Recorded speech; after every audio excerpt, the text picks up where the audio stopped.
Olá a todos, tudo bem? Então estamos aqui mais uma vez para ler mais um pouquinho de Penélope, Charmosa e Depressiva. Tem mais alguns livros desse físico comigo, que pode vir autografado, vem uns brindezinhos junto aí também dos parceiros. Quem quiser é só entrar em contato comigo, faça entrar aqui na região. E quem quiser que chegue lá na sua casa lá, só entrar no site da Amazon, buscar lá, ó, Penélope, Charmosa e Depressiva, é a autoria desse aqui, ó. Belezinha? Ou se alguém quiser dar um toque para mim, eu mando o link também, chega aí na sua casa, vem lá pela Amazon. Bom, eu tô lendo mais ou menos aí umas 3 páginas por vídeo, vai demorar um pouquinho para mim chegar no final do livro, então quem quiser saber o final do livro pode adquirir dessas duas formas aí. Lembrando que também esse é o meu segundo livro, que é o Sinta-se Foda, será uma coletânea, foda, então é frases otimizadas de autoestima, hein? Esse livrinho aí vai ser um livro um pouco mais fininho que esse, tem em média aí 50 páginas, esse tem em média umas 200 e poucas páginas, tem umas 50 páginas mais ou menos. São frases, é uma coletânea de frases que eu criei aí no decorrer da minha carreira de psicologia, e são algumas frases de autoajuda aí, belezinha? Então tá para chegar uma leva agora em novembro, físico também, vai ter um dia de lançamento, e depois eu vou passar aí os canais aí de aquisição do livro, além de ser diretamente comigo aí também. Quem quiser já reservar o seu, já dá um toque aí, deixa nos comentários, ou entre em contato comigo aí nos dados da descrição, e eu já reservo um para você aí também, beleza? Então vamos lá para mais uma leitura de Penélope, Charmosa e Depressiva. Continuando então lá no vídeo 2, tá bem exatamente, então acompanha lá o Penélope, o Peniosso 1, 2 e esse será o 3, né? Então vamos lá. Um ícone, uma moderna e ao mesmo tempo antiga figura daquele estranho lugar. E com seu jeito único, acabou conhecendo mais pessoas do que se possa acreditar que tinha naquela própria cidade. E os anos foram passando, enquanto que a construção ao lado de sua moradia, eu não chamaria aquele de casa, nem de longe, aquilo era mais um muquifo, ia subindo e se transformando na maior balada do local. Um lugar onde os rockers poderiam ir se divertir como nunca. Um outro mundo dentro do qual já estávamos acostumados. O já citado e famoso Heaven's Hell. E claro que não poderia ser diferente, Osso logo se tornou o promoter principal do lugar. Quem seria louco de não o escolher? Com isso fazia seus bicos e trabalhava quando o chamavam no hospital psiquiátrico. O Heaven's Hell foi crescendo conforme o tempo foi passando, e com isso todos os rockers da região se encontravam ali, não importa como chegariam, nem que fosse para ir a pé, guardar o dinheiro do mês, se vender algo próprio ou até mesmo de perder dinheiro nas ruas, seja o que fosse preciso, todos faziam o que podiam, o possível e o impossível, para ir ao tão esperado e único nos finais de semana, dia de festa, rolê. E um desses dias de trabalho de osso no HSH, quando ele estava a distribuir flyers na porta de entrada, passando por vários tipos de pessoas que o cumprimentavam como se o conhecessem há anos, quando de repente uma garota lhe saltou do olhar. Linda, branca e também excêntrica, ele ainda não a conhecia e isso era raro por ali. Ela estava conversando e não reparou no garoto osso ali presente, a não ser de relance, quando esse passou entregando um flyer a ela. Mas algo no peito dele, algo que ele sabia que não era amor, era algo ainda maior, como se pudesse ter encontrado nela, somente naquele olhar, uma calma que ele nunca havia sentido, algo que ele posteriormente chamou de laço familiar. Ela seria a partir daquele dia uma irmã, alguém por quem Osso daria a vida inútil dele, alguém que ele protegeria e passaria tudo o que ele pudesse e soubesse.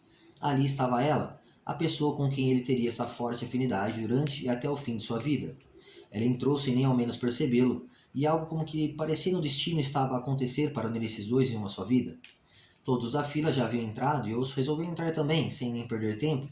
Precisava procurar aquela garota, olhar novamente para ela, falar com ela, seja o que fosse, nada o impediria. Ao procurá-la por todo o ambiente, Osso reparou uma confusão ao canto do salão que aparentava estar acontecendo junto da garota, ou bem próximo a ela. Um moleque de porte grande, parecendo estar bem chapado, estava tentando agarrá-la à força. A multidão foi se aglomerando e Osso podia ouvir alguns murmúrios dizendo: "É a carne nova do pedaço", o que fazia com que Osso ficasse ainda mais irritado sem saber o porquê. Porém a multidão ia se aglomerando cada vez mais e Osso ficava sem poder ver ou chegar perto da tal garota. Mas a cada segundo em que Osso ficava ali, tentando chegar perto, parecia que a garota ia ficando mais eufórica e conturbada com a situação. O garotão era um ogro de forte, porém jamais nada na cabeça de Osso era grande e forte o suficiente para intimidá-lo. Não que ele brigasse bem, o que às vezes o fez já levar algumas pancadas sérias, mas também já fez muita gente correr. Osso passou por um segurança que também estava tentando chegar ao local e conseguiu chegar por trás da garota, a uns 2 passos dela aproximadamente. Até mesmo a música tinha parado e todo mundo estava tentando entender o que estava rolando. Osso ficou a olhar para o tal cara, sua adrenalina subindo e fazendo com que os seus punhos se cerrassem, seu rosto ficasse vermelho e seus olhos mais fechados.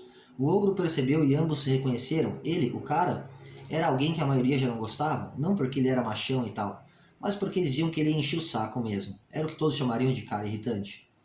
Os dois ficaram se encarando e por um momento um pequeno surto foi com que Os puxasse aquela garota com toda a sua força dos braços de Pesadelo, como era chamado o grandalhão, pois diziam que era um pesadelo ficar próximo a ele de tão chato. E a garota, que de tão branca que estava, parecia uma vampirinha, pronta para sugar o sangue de qualquer um.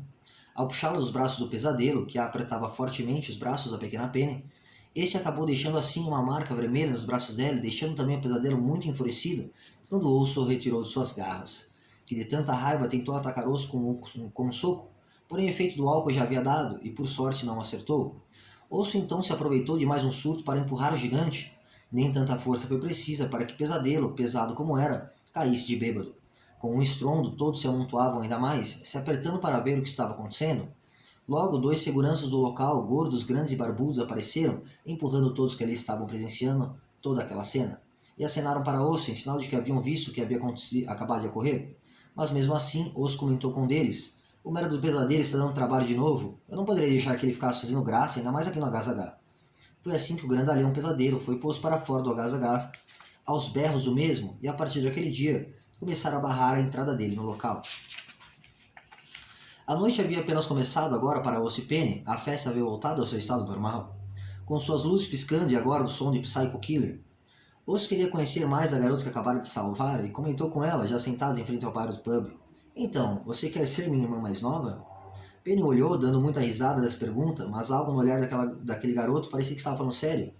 "Bem, seria isso uma cantada? Porque acho que não deu certo, mas eu gostei mesmo assim", falou Penny sorrindo.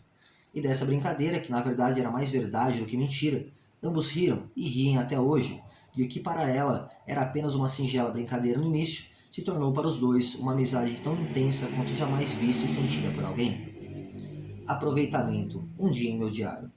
Permaneço caminhando mais um pouco antes de voltar para casa, mas aquela caminhada toda estava me dando uma vontade enorme de fumar uns cigarros. Já fazia um tempo eu não o fazia. Coloco as mãos em meus bolsos procurando por pelo menos alguns reais para comprar algum cigarro solto e decente, porém a única coisa que encontro em meus bolsos são umas poucas moedas, a chave do meu quarto, um clips e uns papéis de bala. Olho para os lados tentando me lembrar do boteco mais próximo, recordo de um no caminho de volta. Andava contando e recontando minhas moedinhas que davam uns 25 centavos, como se eles fossem se multiplicar de alguma forma em minha mão. Fico segurando elas em uma mão enquanto na outra fico com um clipe de os papéis de bala. Pensei onde poderia ter arrumado esses itens. Com tantas memórias passando para ver se eu descobria, nem percebi o boteco quando me dei por mim e havia passado umas 2 casas além. Volto. Um bar grande, porém sem movimento algum, parecia que nem uma alma viva queria ficar ali. Aquele lugar emanava um cheiro muito ruim, parecia que a sujeira era varrida para os cantos e não jogada fora. Era o típico lugar onde acharia o bossa do meu tio Rob. A dona, uma velha de cabelos mal tingidos, dona de um pub, dizia ela. Seja lá onde ela ouviu essa palavra e o que para ela vinha a ser. Mas consegui comprar pelo menos 2 cigarros soltos, e foi um bom negócio para mim. Porém, como então o pub da velha loira estava me dando nojo, resolvi sair dali o mais depressa possível e procurar por fogo nas proximidades. O clipes e os papéis de bala ainda me entretinham, então eu joguei no primeiro 6 de lixo que vi. Não ia ficar perdendo tempo com bobeiras desse gênero. Meu tempo era mais precioso que descobrir o porquê de um clipe e uns papéis de bala no meu bolso. Quase chegando, percebi um rapaz de aproximadamente seus 20 e poucos anos, mais à frente e ao outro lado da calçada. Coloquei um sorriso pérfido no rosto e atravessando a rua chamei: "Ei garoto, você poderia me fazer um favor?" "Claro que sim, ao seu dispor", respondeu o moço com um meio sorriso ganancioso, eu acho. Sacando meu cigarro e colocando dentre os dedos, dando um meio sorriso, continuei: "Você poderia me dar um fogo?" Aquele deveria seguir a mesma linhagem dos Robs, pois ao primeiro sinal já estava me comendo com os olhos, me olhando de cima a baixo. Pobre garotinho inocente ali parada, de frente com o pecado, pensava ele. Mas o que ele não sabia era que na verdade a cena era inversa, e ele era a caça e não o caçador, e estava totalmente preso nas armadilhas da caçadora agora. Vi ele retirando do bolso sem nem ao menos tirar os olhos do meu corpo e pegar um isqueiro no qual acendeu meu cigarro já em minha boca. Aproveitando a chance, traguei e soprei a fumaça para o lado, bem próximo ao rosto dele, saboreando o cigarro. Era sabor menta. E saio andando, rebolando, sem nem apenas agradecer a gentileza. "Ei, moça, eu não ganho mais nada em troca?" dizia ele, mas não sei exatamente o que, em troca, ele queria por ter acendido um cigarro. Ao olhar para trás, pude vê-lo novamente, parado no mesmo lugar, com o isqueiro numa das mãos e um sorriso amarelo entre os dentes da mesma cor, talvez pelo excesso de fumo. Fiz um olhar como se nem o conhecesse e já ao outro lado da rua virei a esquina e já podia avistar o inferno da casa a qual eu morava. Eu não queria dar bola para alguém daquele gênero e o pior, ele tinha um bafo horrível. Me lembro que dei muita risada quando completei essa frase em minha mente. Terminei meu cigarro próximo da casa a qual iria entrar, mas não em um ponto muito na cara, que eu estava ali. Bati na porta, tio Rob abriu, mas nem sei se ele se lembrou disso no dia seguinte. Subi para o meu quarto, lembro que acabei fumando outro cigarro, escondida na cama, perto da janela e com ela aberta. E adormeci, não me lembro como, naquele dia. Paraíso, um pub, o interior escroto do meu mundo. Já era noite, eu terminava de me arrumar no quarto, quando uma pedra bateu na madeira da janela. Esse era um sinal que eu conhecia muito bem. Osso nunca quis nem aparecer na frente da casa dos meus padrinhos. Ele dizia se sentir mal. E por isso sempre dava um jeito de mandar uma pedrinha na minha janela sem que eles percebessem. Não era preciso mais nada para saber que Osso estava me esperando e estava com pressa. Como diria ele, a noite ainda é uma criança e devemos aproveitar isso. Terminei de me arrumar para aquela noite. Passei pela porta do quarto, atrancando às pressas, claro que não sem verificar se a havia trancado direito, e saí do mesmo jeito, descendo as escadas aos pulos, até a cozinha para poder me juntar ao meu velho amigo.